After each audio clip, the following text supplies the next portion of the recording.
안녕하세요. 자, 이번 시간에는 우리가 지난 시간에 공자님에 대해서 알아봤죠, 그죠? 공자님을 이어받은 분에 대해서 한번 알아볼게요. 그분은 바로 맹자님이라는 분입니다.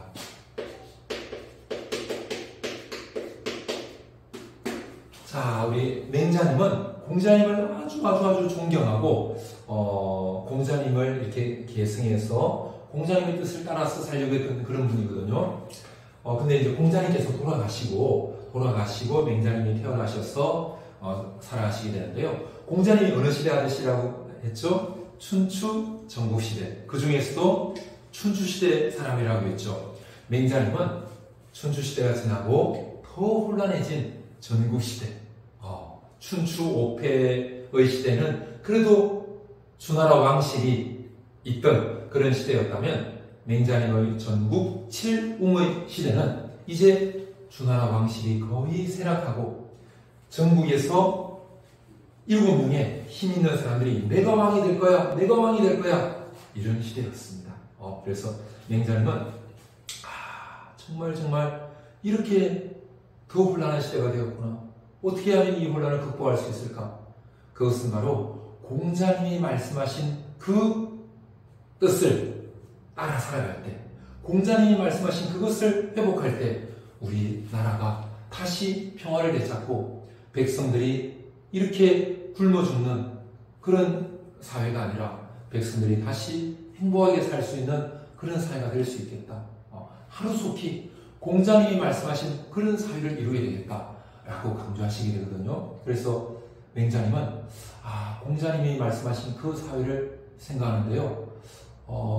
맹자님이 생각해보니까 공자님께서 가장 강조하신 것이 인이었죠. 그리고 인을 따라서 예로 돌아가는 것. 인과 예를 강조하셨죠. 근데 공자님이 말씀하신 그 인과 예가 맹자님은 사람들은 다 태어날 때부터 이 인과 예를 가지고 태어난다. 이렇게 봤어요. 그 인과 예를 잘 실천할 수 있는 마음을 가지고 태어난다. 이렇게 봤습니다. 그래서 맹자님은 사람들은 이때 사람이라고 하는 것은 착한 사람만 이야기하는 것이 아니라 착한 사람과 악한 사람, 모든 사람이 다, 모든 사람. 이 세상의 모든 사람은 다 태어날 때부터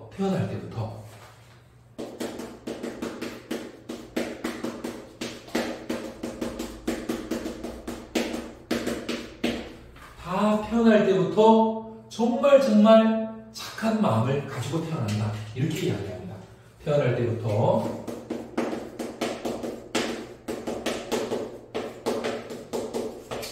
착한 마음을 가지고 태어났기 때문에 그 착한 마음을 가지고 바로 공자님이 말씀하신 뭘 행동할 수 있다는 거죠. 인을 행할 수도 있고 남을 사랑할 수도 있고 다른 사람에게 내 이기심을 극복하고 남에게 예를 행할 수도 있다.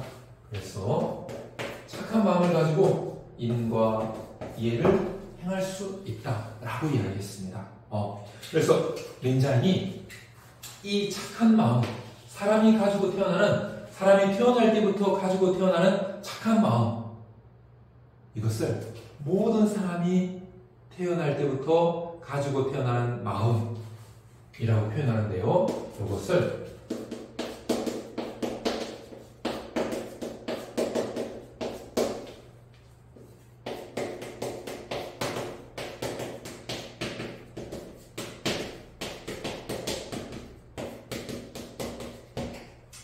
차마 어찌하지 못하는 마음. 사람이 차마 어찌하지 못하는 마음. 맹자님이 이런 예를 드세요. 어떤 예를 드시냐면, 어린아이가, 이제 그 당시에 이제, 엄마들이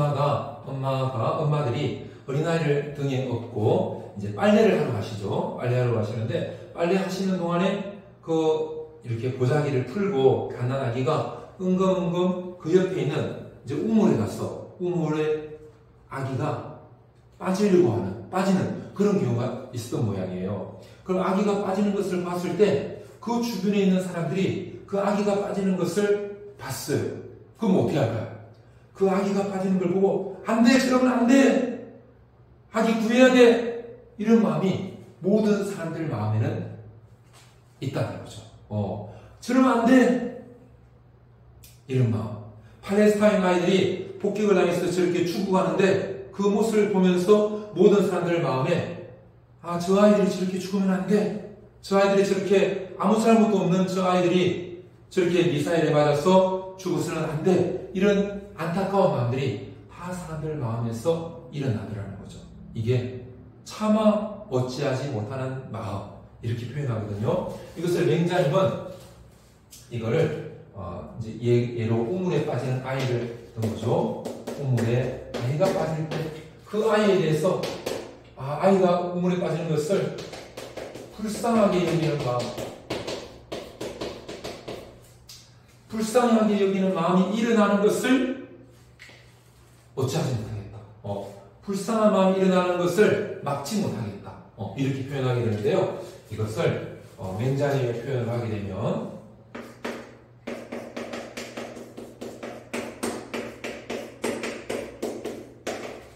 불인지심, 이렇게 표현해요. 불이라고 하는 것은 아니다, 아니다, 이런 뜻이거든요. 나스의 의미죠. 인이라고 하는 것은 참을 인자인데요. 참을 인자. 사람 인자가 아니고 참을 인자거든요. 우리 인내한다 할 때 인자인데요.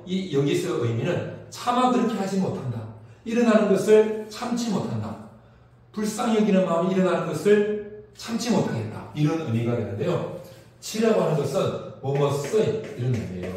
심은 마인드, 마음이거든요.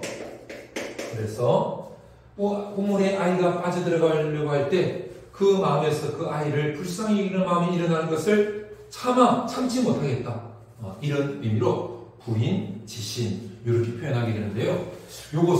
이걸 좀 더 맹자님이 세분화해가지고 이렇게 좀 세분화해요. 이 착한 마음을 어떻게 세분화하냐면 금방 그 아이처럼 우물에 빠질 때 그 아이를 보고 불쌍히 여기는 마음, 이거를 불쌍히 여기는 걸 측은히 여긴다고 하거든요. 측은히 여긴다, 불쌍히 여긴다, 이거를 측은지심이라고 해요. 측은지심.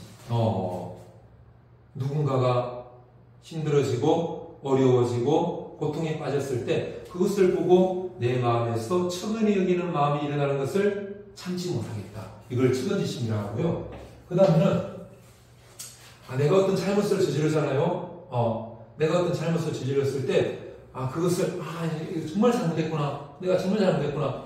어떤 사람들이 범죄를 한 다음에 그 범죄한 다음에 이제 그 범죄가 들켰을 때 정말 죄송합니다, 내가 정말 잘못했습니다, 그런 마음을 가지죠. 이것을 자기 잘못을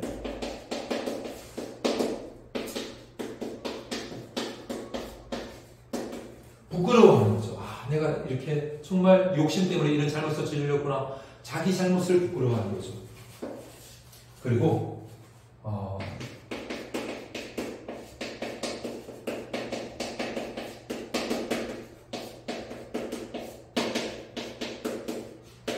내 잘못을 부끄러워하고 내가 앞으로는 절대 저런 도둑질, 저런 강도질, 저런 살인 다시는 안 해야 되겠다 라고 하는 것. 그리고 또 남이 어떤 잘못을 한 것을 볼 때 저 사람이 저런 욕심으로, 저런 이기심으로 저렇게 다른 사람에게 피해를 주고 저렇게 다른 사람을 괴롭히고 저렇게 다른 사람을 죽이는구나, 그 모습을 보고 러시아의 푸틴이 저렇게 욕심을 가지고 우크라이나 사람들을 저렇게 죽이는구나, 이스라엘의 네타냐후가 자기가 법정에 끌려가지 않기 위해서 저렇게 많은 팔레스타인 아이들을 죽이는구나, 그걸 보고 남의 잘못을 보고 그것을 미워하면서 나는 나에게 이익이 되더라도 저런 남에게 피해를 주는 저런 행동을 하지 않아야 되겠구나 라고 생각한다는 거죠. 이것을 자기 잘못을 부끄러워하는 것을 우리가 수치스러워한다, 이렇게 표현하죠. 그죠? 내 잘못을 수치스러워하고 남의 잘못을 미워한다, 그 잘못에 대해서 증오하는 마음. 나는 절대 내 이익을 위해서 저렇게 하지 말아야지 라고 증오하는 마음을 가진다는 거죠. 이것을 내 잘못을 부끄러워하고 수호하고 남의 잘못을 미워하면서 나는 그렇게 하지 않아야지 라고 하는 수오지심, 이렇게 부르더라는 거죠. 수오지심. 내 잘못을 부끄러워하고 수치스러워하면서 다시는 그렇게 하지 말아야지. 남의 잘못을 증오하면서 그 잘못을 미워하면서 나는 나에게 이익이 되더라도 저렇게 남에게 피해를 주는 저런 행동하지 말아야지 라고 하는 수오지심의 마음이 모든 사람들이 태어날 때부터 가지고 태어난다. 모든 사람들은 사실은 태어날 때부터 자기 잘못은 부끄러워하고 남의 잘못 미워하면서 그렇게 하지 말아야지라고 하는 수오지심을 가지고 태어난다라고 이야기합니다.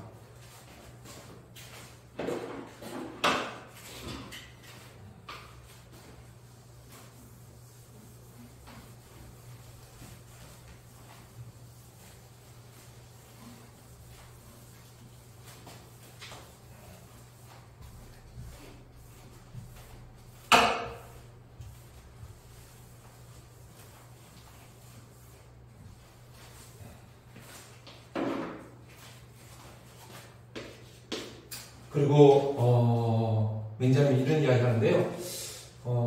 누가 엄마 아빠가 이렇게 같이 가족들이 다 이렇게 며칠 동안 밥을 굶었는데 엄마 아빠가 와서 야 너 먹어, 너 먹어, 너 이거 지금 밥이라도 먹고 힘내, 이거 먹어, 며칠 동안 밥을 굶었으니까 얼마나 배고프니 이거 먹어, 이렇게 할 때 자녀들이 사양한다.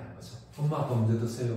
형 먼저 드세요. 이렇게 사양하는 마음. 좋은 것이 나에게 왔을 때 그걸 냅둬 내가 차지하려고 하지 않고 엄마 아빠 먼저 하세요. 형이 먼저 하세요. 이웃이 먼저 하세요. 이렇게 그 좋은 것을 남에게 사양하는 마음을 모든 사람들은 가지고 태어났다. 이것을 사양지심 이렇게 표현합니다. 사양하는 마음.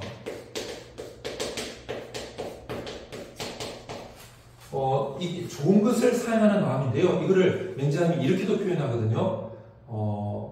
형을 공경하는 마음이다. 좋은 것이 왔을 때, 내가 먼저 먹는 게 아니라, 형 먼저 드세요. 형 먼저 드세요. 형을 공경하는 마음.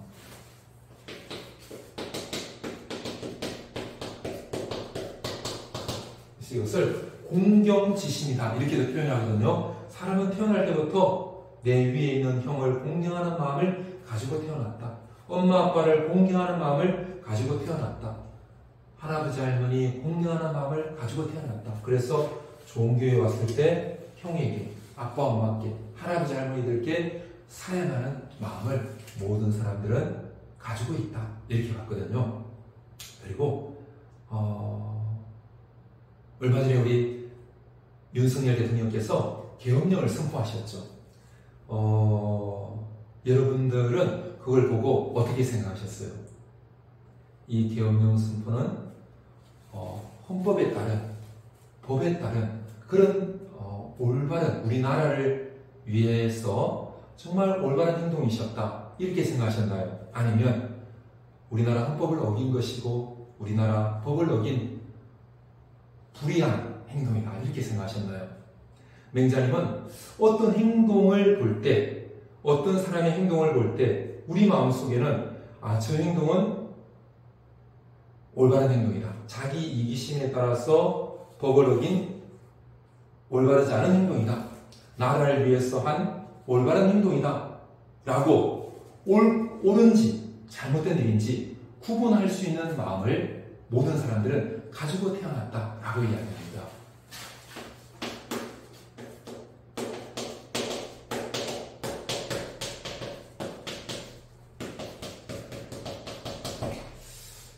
사람들에게는 다른 사람의 어떤 행동을 볼 때 저 행동이 정말 우리 공동체를 위해서, 우리 사회를 위해서, 우리 나라를 위해서 저 행동은 정의로운 행동인지, 저 행동은 불의한 행동인지, 정말 선한 행동인지, 악한 행동인지 구분할 수 있는 그런 마음이 모든 사람들이 가지고 태어났다라고 이야기하더라는 거죠.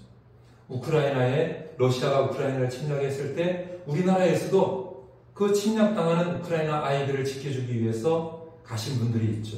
그 가시분들의 모습을 볼 때 저 행동이 그 우크라이나 아이들을 사랑해서 한 올바른 행동인지 아니면 잘못된 행동인지 사람들에게는 태어날 때부터 누군가의 행동을 옳은 행동이다, 잘못된 행동이다 이렇게 구분할 수 있는 마음이 있다라고 이야기하거든요.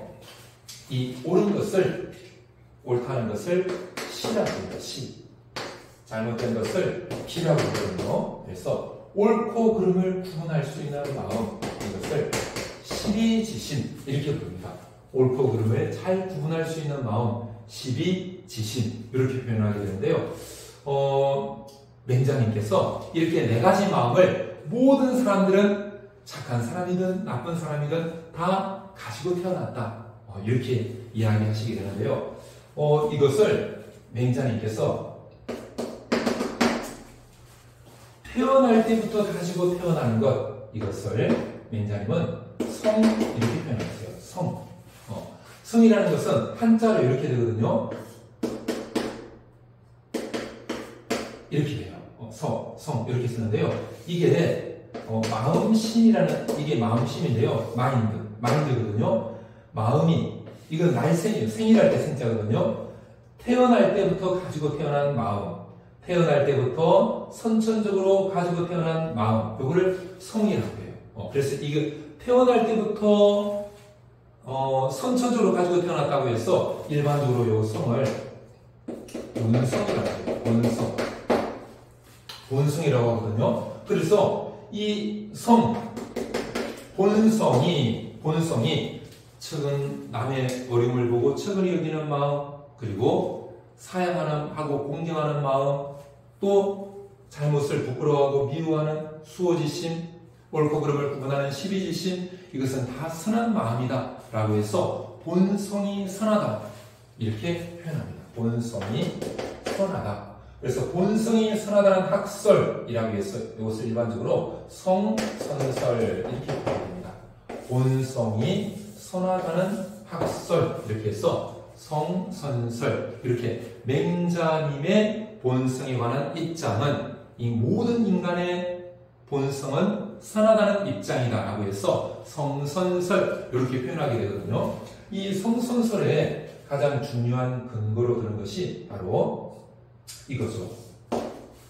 척은지심, 수호지심, 사양지심, 시비지심. 요거를 뭐라고 이야기하냐면 이렇게 이야기합니다. 선생님 여기다 쓸게요.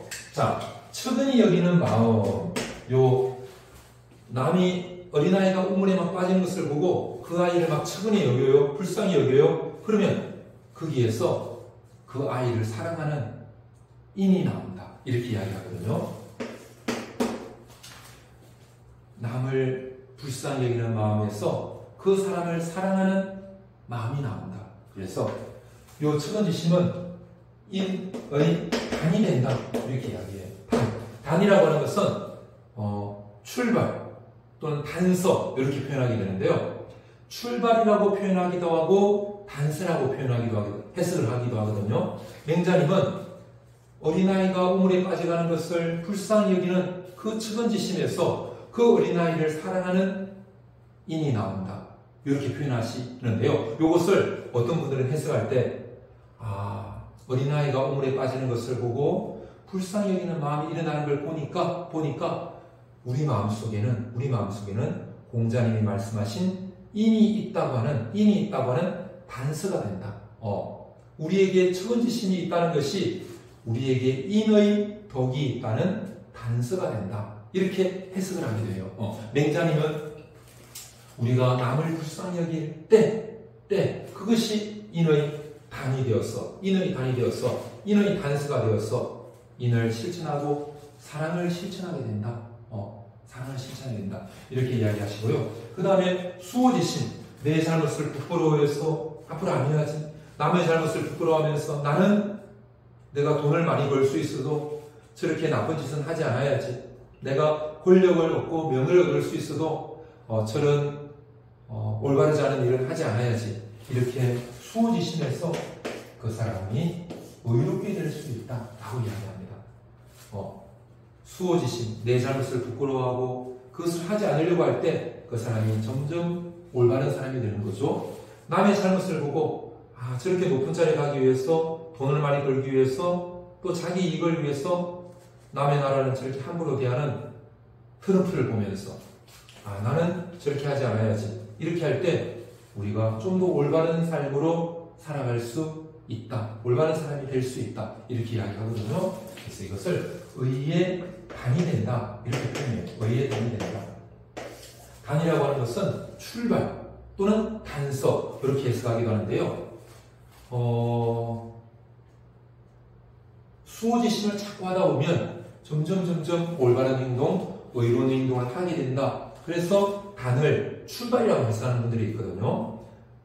수호지심을 통해서 의가 출발된다, 의로운 행동을 시작하게 된다. 또는 어떤 분들은 이 수호지심을 통해 가지고 우리 속에 의라고 하는 덕이 있다는 것을 알 수 있는 단서가 된다. 단서. 우리가 나중에 성리학이라는 걸 배울 거거든요. 성리학. 그 성리학의 대표적인 분이 주희라는 분이거든요. 주희. 그래서 주희를 높여서 주자라고도 부르게 되거든요. 그래서 성리학을 주자학, 주희의 학문에서 주자학 이렇게 부르기도 하는데요. 그 성리학자들은, 주자학 같은 분은 이 맹자님이 말씀하신 이 단은 단서다. 단서.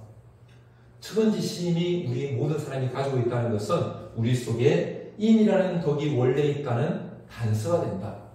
수호지심, 내 잘못을 부끄러워하고 앞으로는 안 그래야지, 남의 잘못 미워하면서 나는 나에게 이익이 되더라도 저렇게 하지 않아야지, 그것은 내 속에 의라고 하는 덕이 있다는 단서가 된다. 이렇게 해석을 하셨거든요. 그런데 우리나라 실학의 대표적인 정약용 선생님은 그거 아니야. 단이라는 것은 시작, 스타트, 출발이야. 어린아이를 불쌍히 여기는 그 마음에서 달려가가지고 그 어린아이가 우물에 빠지는 것을 건져내는 사랑, 인이 나오게 된다. 측은지심은 그 사랑을 실천하는 출발이다. 스타트, 시작이다. 아프리카 아이들이 굶주리는 모습을 보고 측은지심이 생길 때 내 먹고 싶은 거 모아서, 내 용돈을 모아서 아프리카 아이들에게 한 달에 얼마씩 주는 그 인이 시작된다. 이렇게 보더라는 거죠.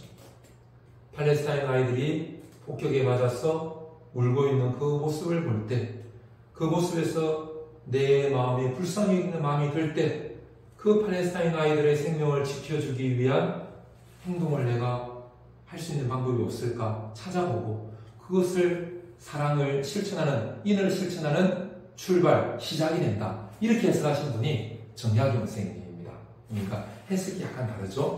주자 선생님, 성리학자하고 정약용 선생님 같은 분이 둘 다 맹자님의 이 성선설을 옳다, 맞다, 맹자님 말씀이 맞다 라고 하지만, 주자는 이 단을 단서로 해석하고, 인의 덕이 있는 단서, 의의 덕이 있는 단서, 정약용 선생님은 스타트, 출발점, 그 측은지심에서 인이 시작된다.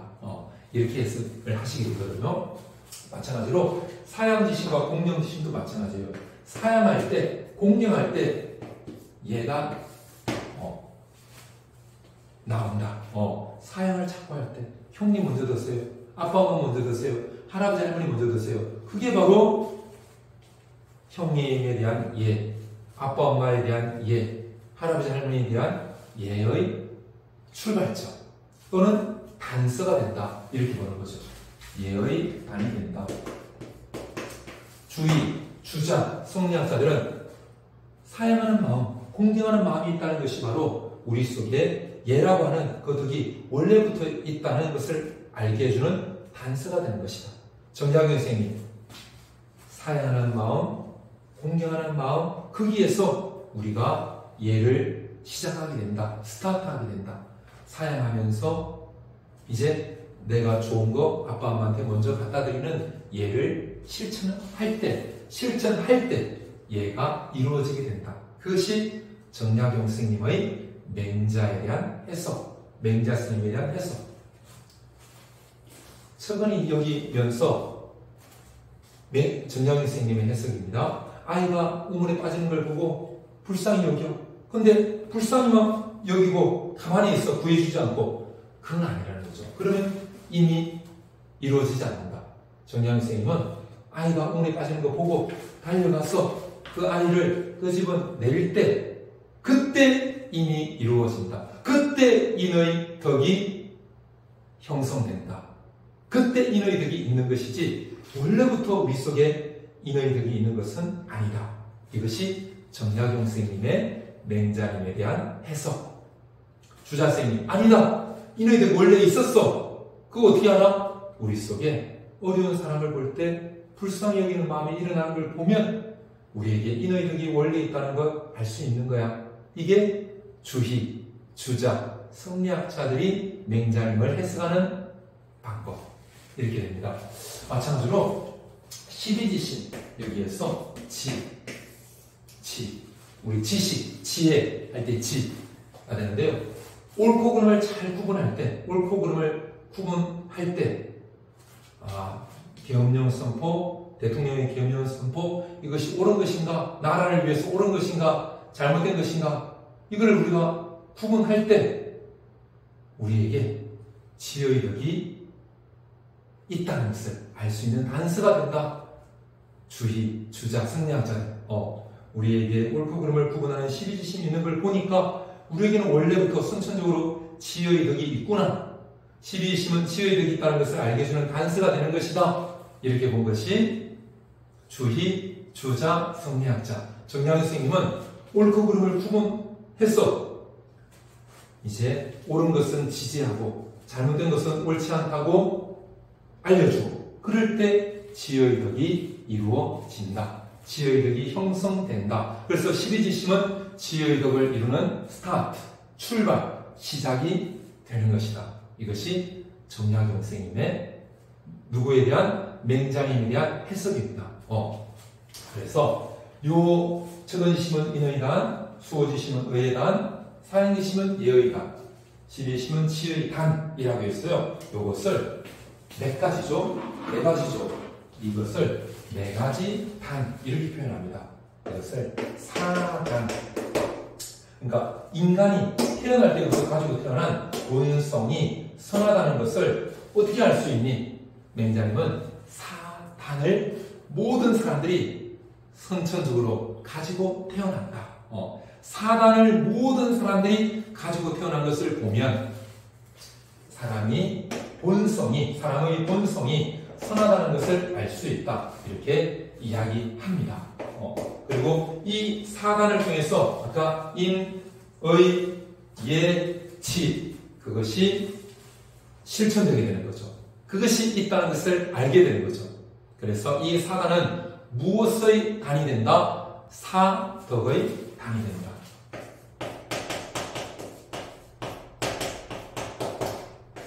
사덕은 뭐였나요? 인, 의, 예, 지. 이게 사덕이죠. 사덕의 단서, 사덕의 실마리. 그것이 사단이다.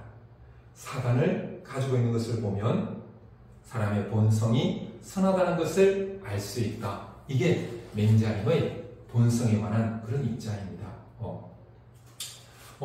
그래서 일단 맹자님의 기본적인 입장은 사단, 척언지심, 수호지심, 사양지심, 십이지심 또는 사양지심 대신에 공경지심. 이것은 모든 사람들, 착한 사람이나 나쁜 사람이나 다 가지고 태어난다. 그리고 인의 예지 이것도 사람들이 가지고 태어난다는 입장에 가까운 것이 맹자님의 입장입니다.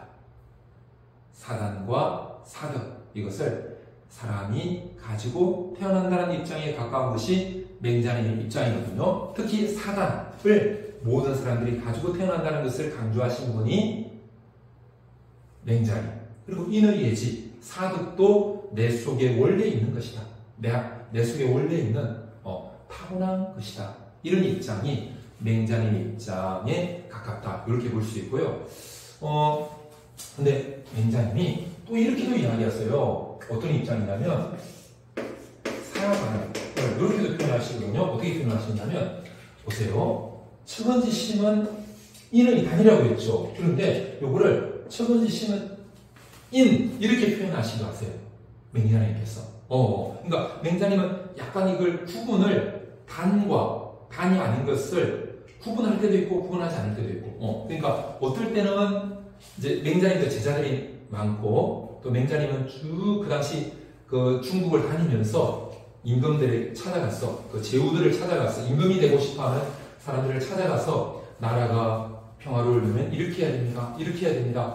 좋은 임금이 되려면 이렇게 해야 됩니다. 막 이야기했거든요. 그러니까 사람들이 와서 질문할 때 어떨 때는 처근지심은 인의 단이다 이렇게 이야기하시고 또 어떨 때는 처근지심은 인이다 이렇게도 이야기하세요. 그러니까 사단과 사득을 아주 명확하게 이렇게 구분하시지는 않았던 거죠. 이게 나중에 명확하게 구분되는 것은 송나라 때. 송나라 때 이 전국시대가 나중에 진나라가 통일되고 그 다음 한나라, 수, 단, 송나라가 되거든요. 송나라 때 특히 송나라가 남쪽으로 내려가서 남송이 되었을 때 그때 주시, 주자, 성리학자들은 이 사단과 사득을 명확하게 구분하거든요. 근데 사실 맹자님 때까지는 아주 명확하게 구분은 안 됐던 것 같아요. 그러다 보니까 맹자님이 어떨 때는 처근지심은 인의 단이다 이렇게 말씀하시고 어떨 때는 처근지심은 인이다 이렇게도 표현하세요. 그리고 수호지심은 의의 단이다 이렇게 표현하실 때도 있고 수호지심이 의다 이렇게 표현하실 때도 있어요. 또 사양지심, 공경지심이 예의 단이다 이렇게 표현하실 때도 있고 사양지심, 공경지심이 예다 이렇게 표현하실 때도 있었거든요. 마찬가지로 십이지심은 지의 단이다 이렇게 표현하실 때도 있고 십이지심이 지다 이렇게 표현하실 때도 있었어요. 그러니까 사단을 사득처럼 말씀하시기도 하셨다는 것이죠. 이렇게도 말씀하시게 됩니다. 그래서 일단 맹자님은 인간의 본성은 선하다 이런 입장이신데요. 그 맹자님이 이렇게 제자들에게 말씀하시고 전국을 다니시면서 여러 제후들에게 그 당시 이제 임금이 되고 싶어 했던 이 권력자들을 제후라고 불렀거든요. 그 제후들에게 막 좋은 나라를 이루려면 어떻게 하면 된다 이런 말씀하신 것을 모아놓은 책을 맹자의 이름을 따가지고 맹자라고 부르거든요. 그 책 이름을. 그 맹자라는 책에 보면 어떤 사람이 맹자에게 도전장을 내밀어요. 자, 어떤 분인지 한번 볼게요.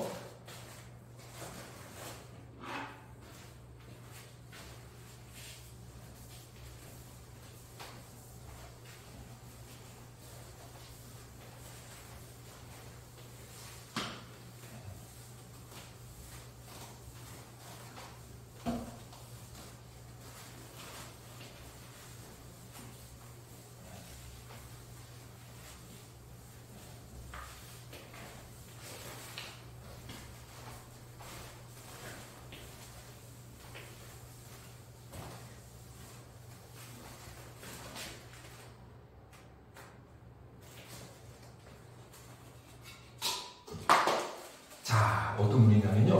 바로 이분입니다.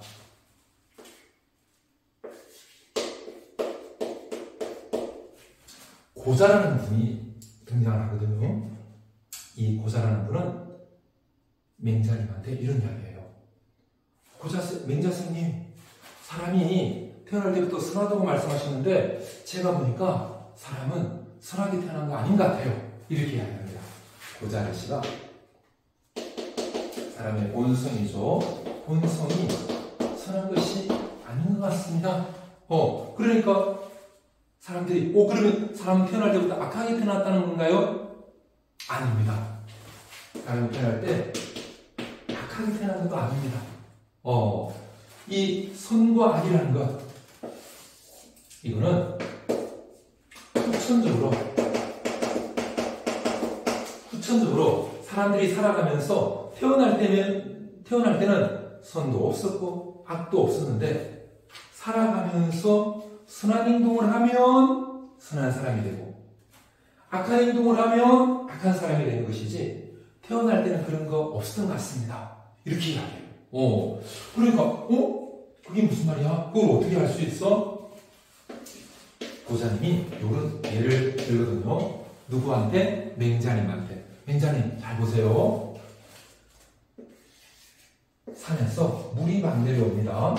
물이 내려오는데 이 물이 산에서 이렇게 쭉 내려올 때 원래부터 이쪽으로 갈 물, 원래부터 저쪽으로 갈 물 이렇게 정해졌나요? 그런 거 아니라는 겁니다. 그런 거 아니라는 거예요. 여기서 딱 보다가 어떤 사람이 여기에 자기 밭이 있어요. 여기 자기 밭이 있어요. 그래서 물이 필요해요. 그래서 물기를 이쪽으로 내줬어요. 물기를. 그러면 이 물이 이리로 흘러가게 되더라는 거죠. 이리로 흘러가는 이유는 원래부터 이리로 흘러가도록 정해진 것이 아니고 밭이 여기 있는 사람들이 필요해서 물기를 그쪽으로 내어줬기 때문에 물이 그쪽으로 가게 됐다는 거죠. 처음부터 선한 사람, 악한 사람이 있은 게 아니라 나는 좀 착하게 살아야지. 돈 많이 버는 것보다, 명예를 얻는 것보다, 권력을 얻는 것보다 나는 올바르게 사는 것을 선택해야지. 내가 올바르게 살기 위해서 노력할 때 그 사람이 선한 사람이 되더라는 거죠. 이쪽에 밭이 있는 사람은 물기를 이쪽으로 퍼준 것이지 원래부터 이쪽으로 그러도록 정해져 있는 것이 아니라는 거죠.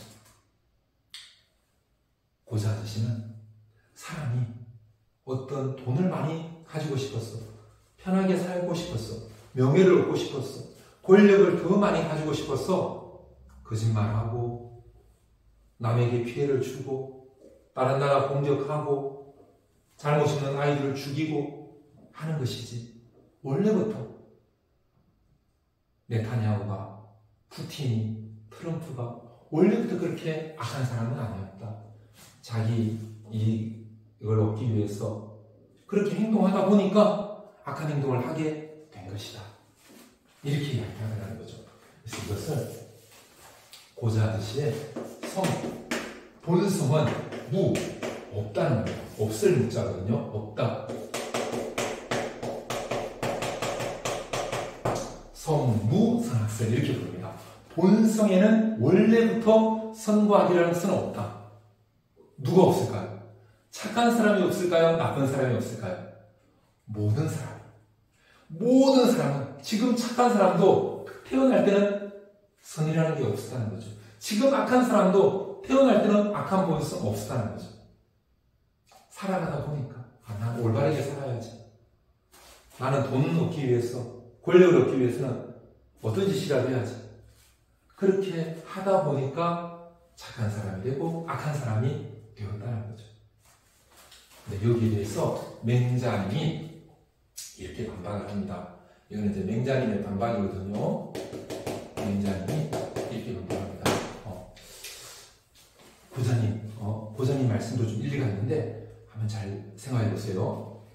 하늘에서 물이 내려올 때 오른쪽으로 할지 왼쪽으로 갈지는 정해지지 않았다고 하더라도 하늘에서, 산에서 물이 내려오는데 물은 어디에서 어디로 오는 거죠? 위에서 아래로 내려오는 거죠. 물은 위에서 아래로 내려오는데 위에서 아래로 내려오는 것도 어떤 사람이 조정했기 때문에 위에서 아래로 내려오는 것이 아니라는 거죠. 위에서 아래로 내려오는 것은 원래부터 산에서 내려오는 물은 위에서 아래로 내려오더라는 거죠.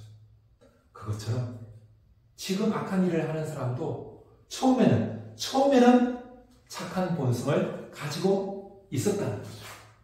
처음에는 착한 본성이 있었는데 그 본성대로 살지 않고 그것을 맹자님이 이렇게 이야기하거든요. 맹자님이 뭐라고 이야기하냐면 착한 마음이죠. 착한 마음, 선한 마음이죠. 이것을 잃어버렸다. 잃어버린 것을 우리 방심하다 이런 걸 하죠. 방심하다. 방심했다. 방심했어 나 죽었어. 이런 말 하죠. 내 마음을 놓아버리는 거. 이걸 방이라고 하는데요. 놓을 방자는 우리 방학한다고 하죠. 이제 학교를 잠시 놓아버리는 거, 방학한다. 내 마음을 놓아버리는 거, 방심한다. 이게 맹자님이 처음 쓰신 표현인데요. 맹자님이 우리에게 착한 마음이 있었는데 그것을 놓아버려가지고, 놓아버렸기 때문에, 방심했기 때문에 본성은 선했지만 악한 일을 하게 됐다. 푸틴, 네타냐후, 트럼프 그렇게 됐다. 이렇게 보거든요. 그래서 이거를 방심 이렇게 이야기하게 되는데요. 그래서 맹자님은 그 착한 마음을 놓아버린 사람, 착한 마음을 놓아버리는 사람도 다시 태어날 때의 그 선한 본성대로 살 수 있다. 그것은 놓아버린 그 착한 마음을 구하면 된다. 놓아버린 그 착한 마음을 다시 찾으면 된다. 그 성경에 그런 말씀 있죠. 구하라 그리하면 찾을 것이요. 구하라 그리하면 찾을 것이요. 바로 구한다는 것. 이거를 구방심 이렇게 맹자님이 이야기하는데요. 구방심. 내가 착한 마음을 가지고 태어났는데 그것을 잃어버렸어. 그것을 놓아버렸어. 그 잃어버린 마음을 다시 찾아서 그 내 착한 마음대로, 내 착한 본성대로 살아가는 것. 이것을 맹자님이 구방심 이렇게 표현합니다. 자, 이렇게 이야기하니까요. 고자님이 또 이런 이야기를 하세요.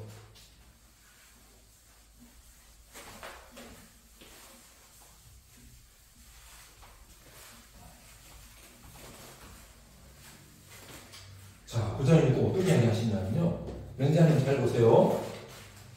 어떤 나무가 있어요. 나무가 있는데, 나무 가지가 있는데, 그 나무 가지를 가지고 어떤 사람은 바구니를 만들었어요. 과일을 담기 위해서 바구니를 만들었어요. 또 어떤 사람은 활을 만들었어요. 활을 쏘기 위해서 활을 만들었어요. 그러면 이 나무 줄기 속에 이 줄기는 원래부터 바구니가 될 줄기, 이 줄기는 원래부터 활이 될 줄기, 이런 게 있었나요? 없었다는 거죠. 없었다는 거죠. 나중에 사과를 담는 게 필요했던 분은 이걸 가지고 사과 바구니를 만든 것이고, 활을 쏘는 게 필요했던 분은 참새를 잡기 위해서 이 나무를 가지고 활을 만들었을 뿐이라는 거죠. 즉, 바구니가 되고 활이 된 것은 후천적인 선택 또는 사과를 담은 바구니가 필요해, 참새를 잡을 활이 필요한 그 환경, 이런 것 때문에 사람이 선하게도 되고 악하게도 되는 것이다.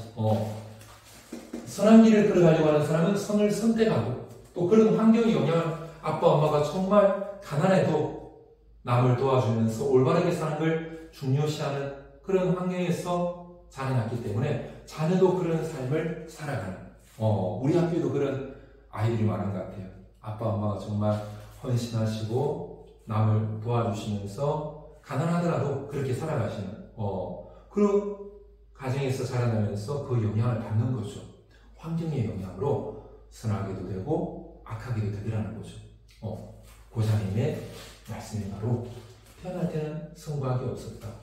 후천적으로 내가 선택해서 환경의 영향을 받았어. 어떤 교육을 받았어. 선하게도 되고 악하게도 되는 것이다. 이렇게 이야기하고요. 이 이야기하니까 맹자님이 고자님 말씀이 맞는데 이것도 한번 생각해 보세요.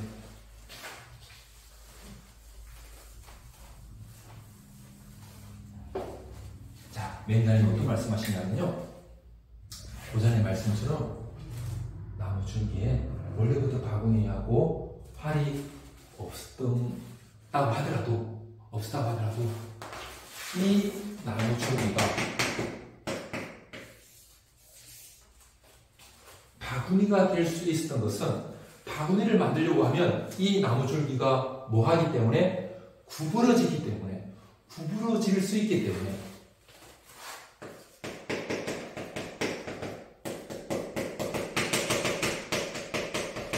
나무 나무 줄기가 구부러지는 성질이 있기 때문에 바구니를 만들 수 있다는 거죠. 그런데 그 구부러지는 성질은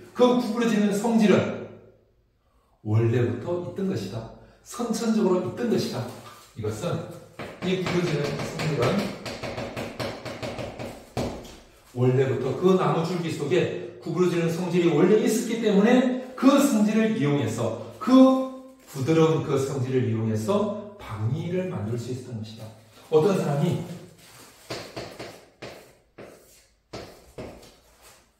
그 나무 줄기를 가지고 활을 만든 것도 그 나무 줄기가 활을 만들기 위해서 이렇게 구부러질 때 툭 부러지는 것이 아니고 구부러지는 성질이 원래부터 나무 줄기 속에 있었기 때문에 선천적으로 나무 줄기가 구부러지는 성질이 있었기 때문에 그 구부러지는 성질을 이용해서 활을 만든 것이다. 나무 줄기가 구부러지는 성질은 선천적인 것이다. 그것처럼 어떤 사람이 선을 행동하기도 하고 어떤 사람이 악을 행하기도 하는데 원래는 선한 본성을 가지고 태어났는데 그걸 잘 발휘해서 선한 사람이 되기도 하고 방심해서 착한 마음을 잃어버렸어. 돈에 대한 욕심 때문에, 권력에 대한 욕심 때문에, 명예에 대한 욕심 때문에 착한 마음을 잃어버렸기 때문에 악한 행동을 하게 된 것이지 원래는 착한 마음을, 착한 본성을 가지고 태어났다. 이렇게 본 분이 맹자님인 거죠. 그러니까 맹자님은 착한 마음과 착한 본성, 이걸 거의 같이 본 거죠. 인간의 본성이 선하다.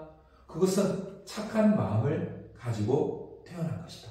네, 나중에 우리가 주의 아저씨 성리학을 배울 건데요. 그 주의 아저씨는 이 마음과 본성을 좀 구분해요. 좀 더 약간 더 예리하게 들어가서 맹자님이 말했던 본성과 맹자님이 말했던 마음, 이거를 구분한 아저씨가 주희 아저씨와 같은 성리학자 분들은 그렇게 좀 더 공부 막 해나가다 보니까 이 마음과 본성은 좀 다른 것 같은데 이렇게 구분하게 되거든요.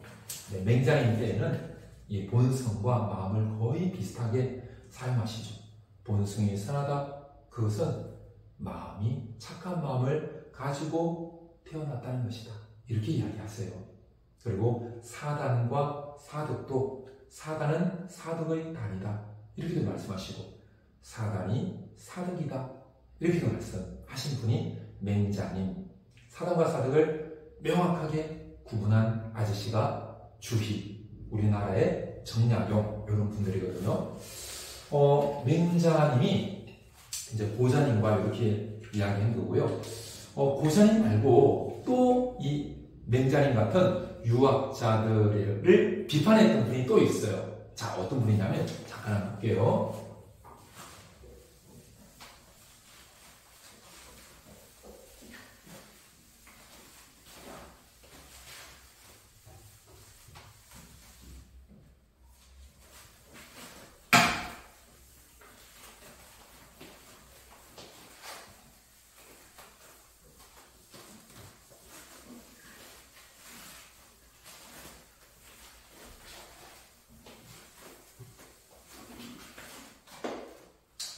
자, 이런 분이 있습니다.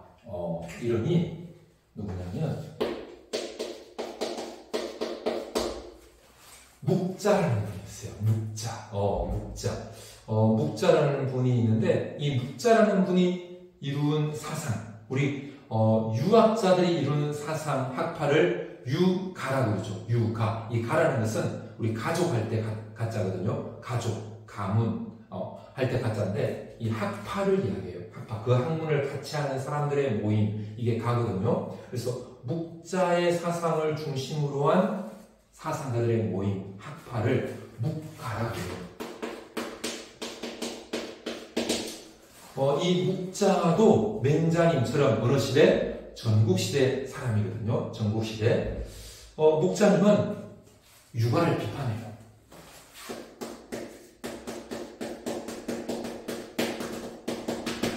자, 유가하게 되면 우리 유학자.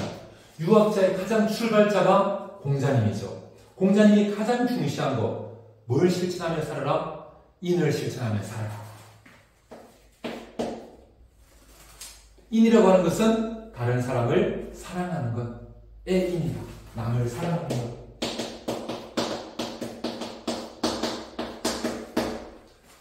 그 공자님이 강조하신 것을 맹자님도 받아들이시죠. 그래서 유학자들은 거의 대부분 모두 다 이 공자님의 인을 아주 중시하게 되거든요. 그런데 묵가는 이 인을 비판해요. 이 인을 비판해요. 공자님이 말한 인은 내 부모님께 효도해라. 내 부모님만 사랑하고 남의 집 부모님은 굶어 죽든 말든 내 부모님만 효도하는 그거 아니냐. 이 인이라고 하는 것은 결국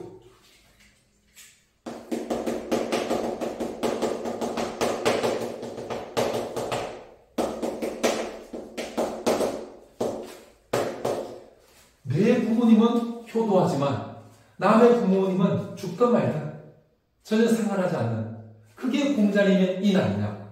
내 부모와 남의 부모를 차별하는 것. 차별하는 것.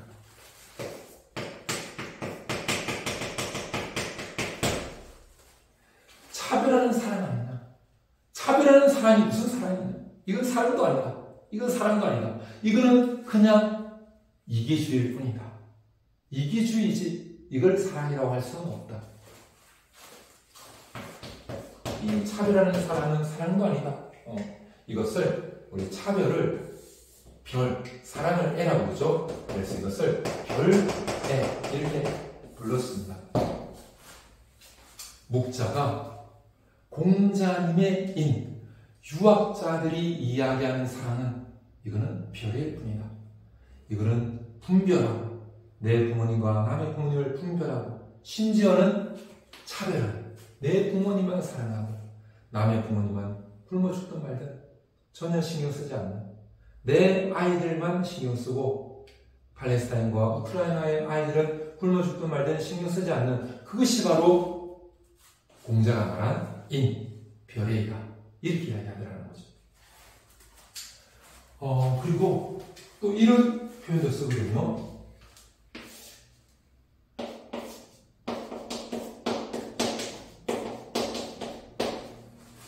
내 나라 임금님에게는 충성하다는 거죠.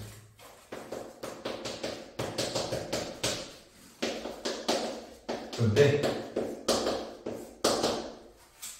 남의 나라는 힘 있는 나라가 그 남의 나라를 침공해서 그 나라 사람들을 다 죽이고 그 나라 아이들이 다 죽어가는데도 전혀 신경 쓰지 않더라는 거죠.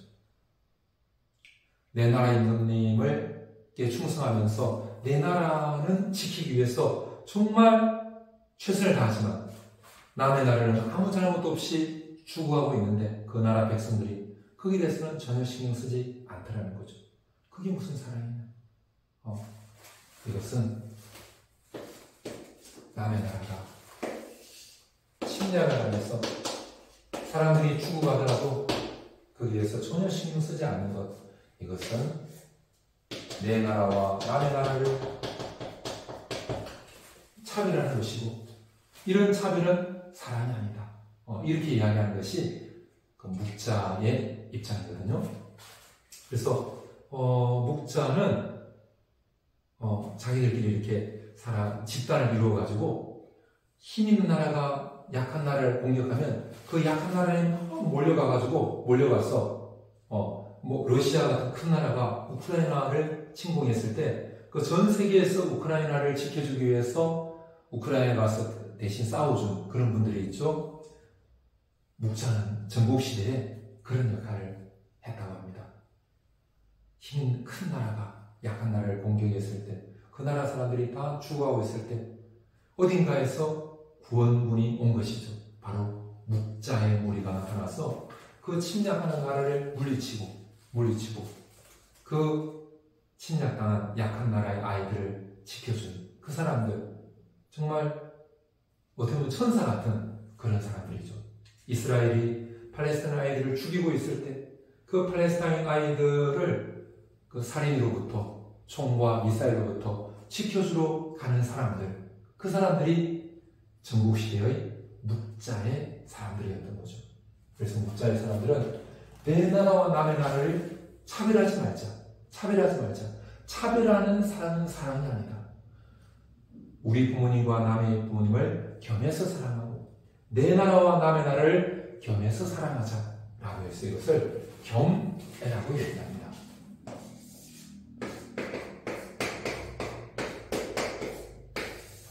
겸해서 남의 부모님도 우리 부모님처럼 겸해서 사랑하자. 팔레스타인도 우리나라와 겸해서 사랑하자. 우크라이나도 우리나라와 겸해서 사랑하자. 미얀마도 우리나라와 겸해서 사랑하자. 예멘도 우리나라와 겸해서 사랑하자. 레바논도 우리나라와 겸해서 사랑하자. 북한도 우리나라와 겸해서 사랑하자. 다 함께 사랑하자는 것이 묵자의 입장이었습니다. 겸해서 사랑하는 것이 진실된 사랑이다. 이것이 묵자의 입장이거든요. 그래서 우리나라 강해지기 위해서 남의 나라 공격하는 그것에 반대했어요. 남의 나라 침략하는 것 이거 하지 말자. 남의 나라 공격하는 것 이거 하지 말자. 이거를 아니 믿자 하지 말자. 묵자가 강조한 것이 다른 나라를 함께 사랑한다는 것은 강한 나라가 약한 나라를 공격하지 않는 것이. 그 당시 전국시대는 약간만 힘만 있으면 더 큰 영토를 차지하기 위해서 약한 나라를 막 공격했거든요. 러시아처럼. 그렇게 하지 말자는 거죠. 힘 있는 나라가 약한 나라 공격하지 말자. 비공, 비는 아니라 하지 말자는 것이거든요. 비공, 공격하지 말자. 비공, 비공을 강조합니다.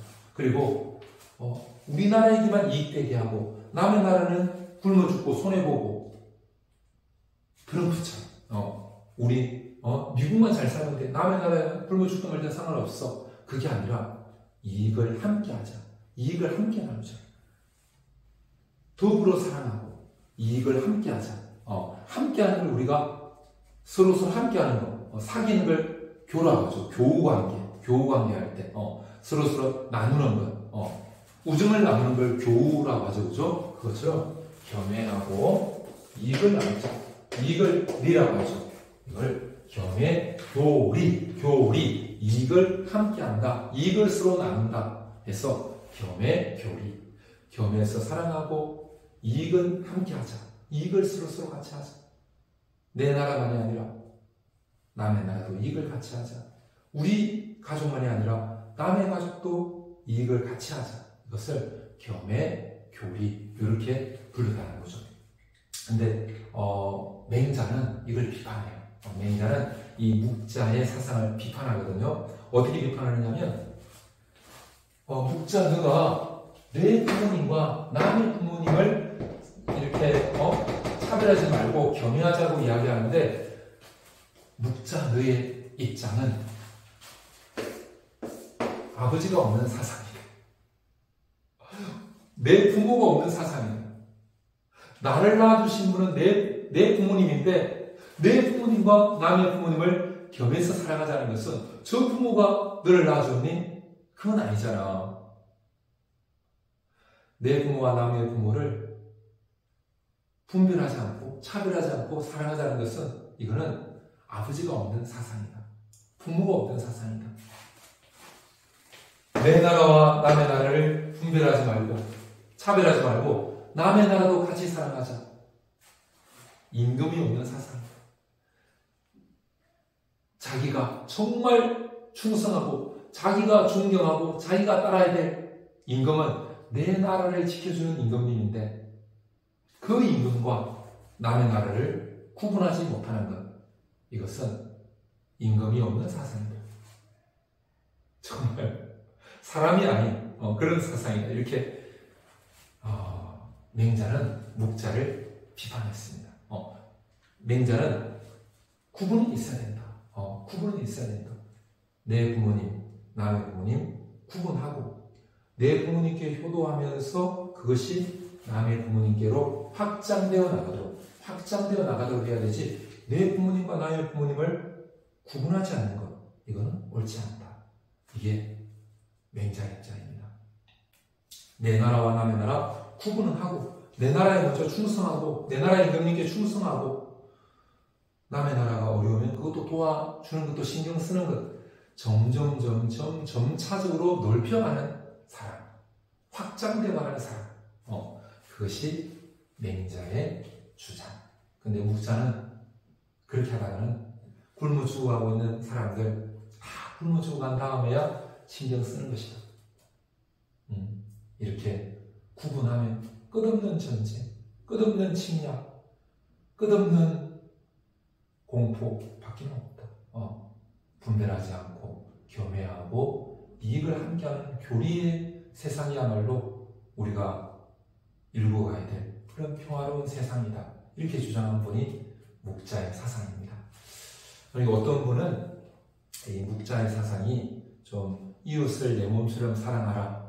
내 몸이 있고 이웃은 저기 있는데 이웃을 내 몸처럼 사랑하는 것은 이게 바로 겸해 아니냐. 이게 성경에 예수님의 사랑, 그 예수님이 이웃을 내 몸처럼 사랑하라고 하신 것이 그게 바로 묵자가 이야기했던 겸해의 사상이 아닌가. 이렇게 이제 선생님이 알고 있는 선생님이 좀 존경하는 그런 어떤 윤리 선생님이 묵자의 책을 이렇게 번역해서 내셨는데요. 그 선생님은 이제 우리 일제시대 독립운동했던 분들 중에서도 아직까지 잘 밝혀지지 않았던 여성 독립운동가 분들을 연구해서 책으로도 내시고 그러신 분인데 시도 쓰시는 시인으로 또 활동하시는 분이신데 그분이 그런 이야기 하시더라고요. 묵자는 예수님과 같은 그런 사상을 가지신 분인 것 같다. 이런 이야기 하는 걸 들었는데요. 이렇게 묵자와 맹자가 약간 서로 간에 좀 논쟁했던 요걸 잠깐 선생님이 이야기했고요. 그 다음에 맹자에 대해서 요것도 잠깐 한번 알아볼게요.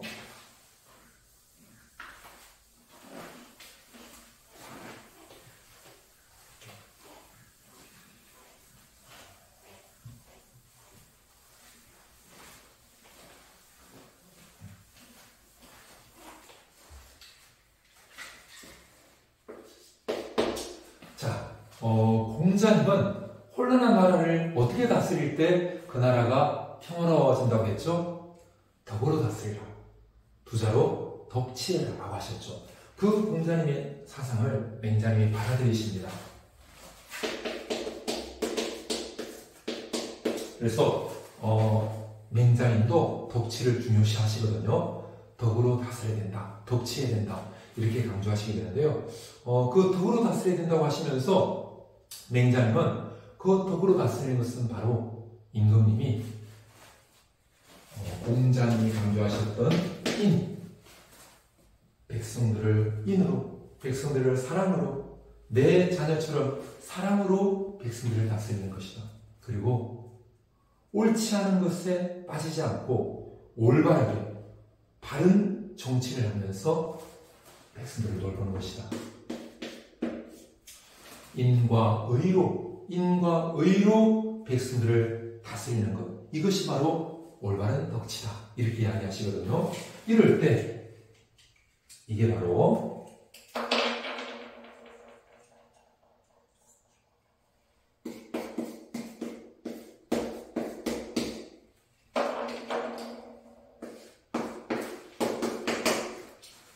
이 인과 그리고 의로 다스리는 것. 이것이 바로 왕이 도리를 다하는 것이다. 왕의 길이다. 이게 바로 왕의 길이다.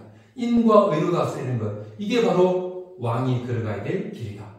공자님이 임금은 임금답고 신하는 신하답고 임금이 임금다운 것 정명해라 라고 말씀하셨죠. 그것을 맹자님은 정명의 길은 임금의 길은 인으로 의로 백성들을 다스리는 것이다. 그것이 왕의 길이다. 이 왕의 길도 짜거든요. 이것이 바로 왕도 정치 이렇게 이야기했습니다. 임금이 백성들을 사랑하고 올바르게 하는 것. 옳지 않은 어떤 이익을 얻기 위해서 임금이 백성들에게 잘못된 행동을 하고 남의 나라에 잘못된 행동을 하는 게 아니라 올바른 걸 중시하는 그것이 바로 왕의 길. 그것이 바로 왕도 정치다. 이렇게 이야기하거든요. 그 왕도 정치를 이야기하면서 이 왕도 정치와 다른 것, 그것은 바로 임금이 힘이 있다고 무력으로 백성들을 함부로 대하는 것. 임금이 힘을 가지고 있다고 힘 없는 백성들을 함부로 잔인하게 대하는 것. 이것을 맹자님은 잘못된 정치, 무력으로 하는 정치, 강압으로 하는 정치, 폭압 정치라고 해서 패도 정치라고 부르습니다. 강압적인, 폭압적인 그런 독재, 이거를 패도 정치 이렇게 불렀거든요. 그래서 패도 정치를 하지 말고 왕도 정치를 해야 된다. 이게 맹자님의 입장인데요. 맹자님은 이 덕치를 강조하면서요. 왕도 정치를 잘 하기 위해서는 임금님이 백성들과 더불어 기쁨을 누릴 줄 알아야 된다라고 이야기합니다.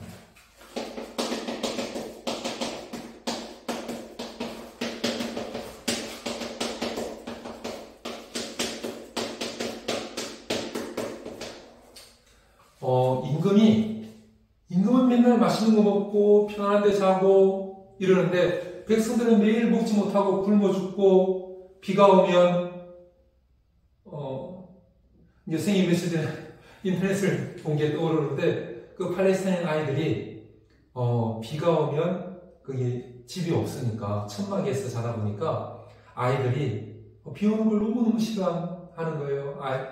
이제 어떤 사람이 그 아이한테 물어보니까 비가 오는 게 너무 싫어요. 비가 오면 비가 온 그 축축한 그 빗물 속에서 아이들이 잔다는 거예요. 매트리스가 다 젖어가지고 그 젖은 매트리스 속에서 떨면서 감기 들어서 이렇게 기침하면서 그렇게 산다는 거예요. 그러니까 비가 오는 그날이 너무너무 두렵다고 그 아이가 이야기하는 모습을 본 게 떠오르는데요. 이제 임금은 편안한 데서 이렇게 궁전에서 자고 백성들은 다 그렇게 이제 떨면서 잠자리에서 자는. 그래서는 안 된다는 거죠. 그래서는 안 된다는 거죠. 임금이 자기가 맛있는 거 먹으면 백성들도 맛있는 걸 먹게 하고 자기도 맛있는 거 먹으면서 즐거워하는 건 괜찮다는 거죠. 임금이 자기가 편안한 그런 집에서 자면서 편안하고 즐겁게 지내는 건 좋다는 거죠. 그렇게 할 때 백성들도 편안한 곳에서 즐겁게 가족들이 맛있는 거 먹고 재밌는 TV 보면서 자기 하면서 자기도 즐거워하는 건 괜찮다는 거죠. 그런데 임금은 따뜻한 곳에서 자는데 백성들은 비 올 때 그렇게 빗물 속에서 비를 맞으면서 추운 곳에서 아이들이 기침하면서 자게 하는 것, 그것은 옳지 않다는 거죠. 임금은 맛있는 거 먹으면서 즐거워하는데 백성들은 먹을 게 없어서 울고 있는 그런 아이들의 모습은 옳지 않다는 거죠. 선생님이 인터넷에서 어떤 팔레스타인 엄마가 그 아이가 밤새 먹지 못해가지고 울고 있는 것이 너무 안타까워서 제발 저희들을 도와주세요. 제발 기부를 좀 부탁드립니다. 이렇게 팔레스타인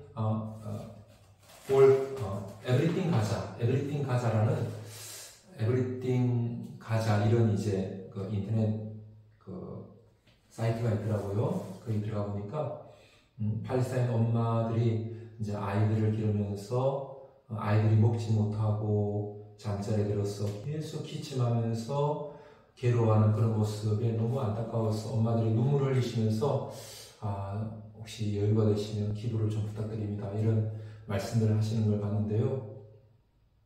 맹자님은 임금이 기뻐하고 즐거워하는 거 좋다. 그런데 그것은 백성들은 울고 백성들은 고통스러워하고 임금만 즐거워하는 것이 아니고 백성들도 함께 즐거워하면서 임금도 즐거워해야 한다. 이것을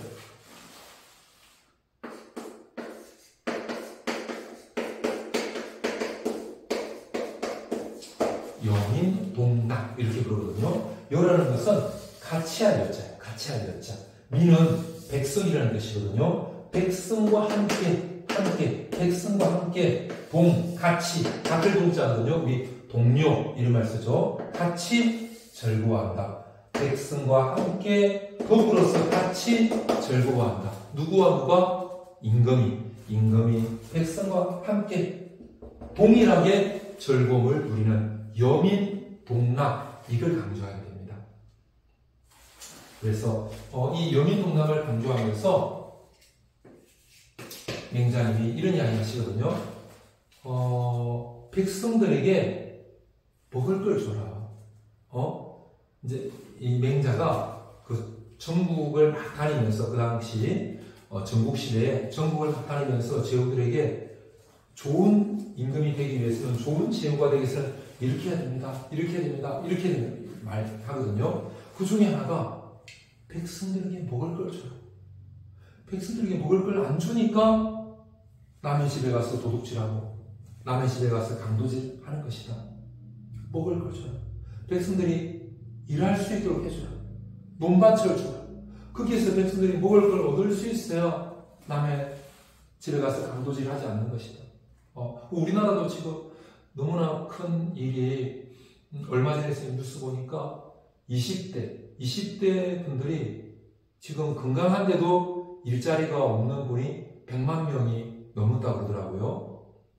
그러니까 너무나 큰 일이죠. 지금 할 일이 없어서 일을 하지 않고 집에 있는 분들이, 젊은 20대 제일 건강하고 제일 활동적인 분들이 100만 명이 넘는 분들이 일할 곳이 없어서 너무너무 지금 어려운 그런 상황인데요. 맹자 당시에도 밭이 없었어. 논이 없었어. 일할 곳이 없는데 잘못하면 이제 잡아가서 때리고 감옥에 넣고 고문하고 했다는 거죠. 그렇게 하지 마라. 백성들이 착하게 살기를 원한다면, 백성들이 타고난 선한 마음을 따라서 살게 하기를 원한다면 백성들에게 먹을 걸 줘라. 백성들이 일할 수 있게 해주라. 이것을 항산이라고 이야기했거든요. 항은 항상 있는 겁니다. 항상 있는 것. 산은 생산하는 것이죠. 항상 생산물이 나오도록, 밭에서 생산물이 나오고 논에서 생산물이 나오고, 그렇게 논밭을 줘서 항상 먹을 수 있는 것이 나오도록. 이것을 일반적으로는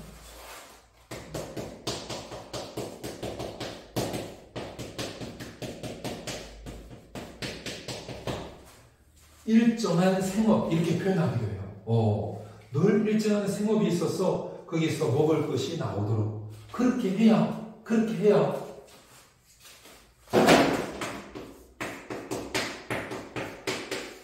백성들이 자기 양심을 따라서 남에게 도둑질하지 않고 강도질하지 않고 산에 가서 도적되지 않는 것이다. 양심을 따라 사는 것이다. 이것을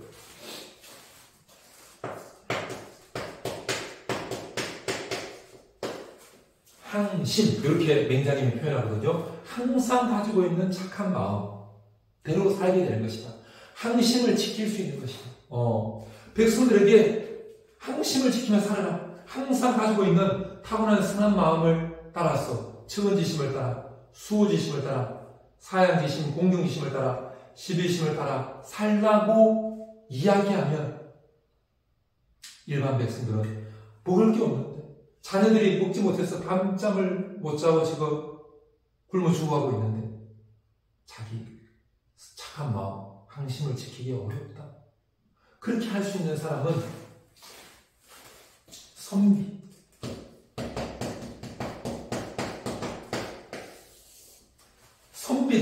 선비들은 지금 내가 굶어 죽더라도 항상이 없더라도 선비들은 항심을 지키기 위해서 죽을 수 있다. 선비들은 수양을 많이 했기 때문에 선비들은 지금 나에게 생업이 없어. 내가 일주일을 굶었어. 한 달을 굶었다. 그래도 내 양심을 지키고 내 항심을 지킬 수 있다. 하지만 선비가 아닌 일반 백성들,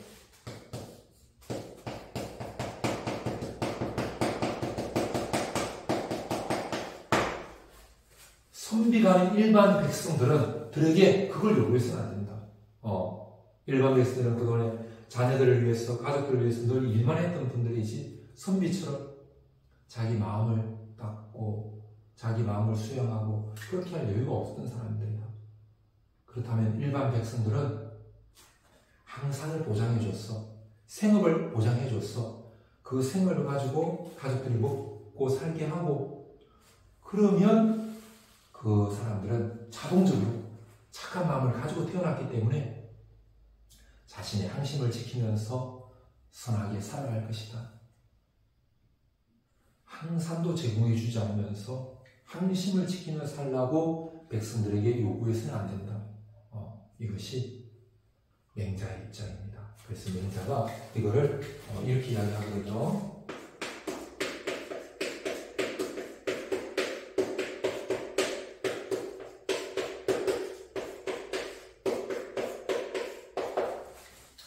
무항산, 무항심이라고 이야기합니다. 항산이 없으면, 일정한 생업이 없으면 무항심, 양심을 따라서 착하게 살아가기 어렵다. 누가? 일반 백성들. 일반 백성들은 항산을 제공해줘서 그 항산을 가지고 먹고 가족들이 아이들도 먹이고, 그러면 자동적으로 선한 마음을 따라서 살게 될 것이다. 물론 누구는 예외지만, 선비는 예외지만, 선비는 정말 자기 마음을 그동안에 수용해왔기 때문에 항산이 없어도 항심을, 내 목숨이 끊어지더라도 나는 항심을 지키며 살겠다라고 하지만 일반 백성들에게까지 그걸 요구할 수는 없다. 이게 맹자님의 그 왕도 정치의 입장에서 백성들을 인으로, 사랑으로 대하는 것은 그 백성들에게 먹을 것을 제공해 주는 것이다. 그게 여민동락이다. 임금도 즐거워하고 백성들도 즐거움을 누리는 길이다. 이렇게 이야기하고요. 이런 입장에서 그 맹자님의 입장을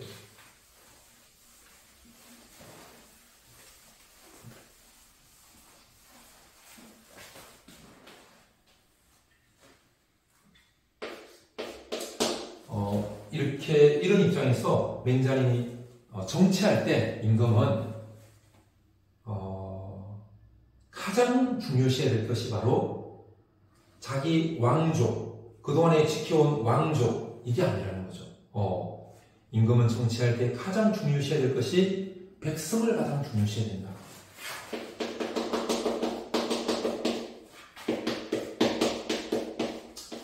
사직이라는 게 있거든요. 사직. 사직이라는 것은 국가라고 그냥 이야기하고 해요. 국가라고. 사직보다 백성이 더 중요하다. 백성이 더 중요하다. 나라의 근본은 백성이다. 백성을 근본으로 삼아야 된다. 이것을 백성을 민이라고 하고요. 백성을 근본을 본이라고 하죠. 백성을 근본으로 삼아라. 민본주의, 민본사상, 이렇게 표현하거든요. 맹자님의 사상은 민본주의고 민본사상이다. 백성을 근본으로 하는 것이 이게 맹자님의 독치의 아주 중요한 사상입니다.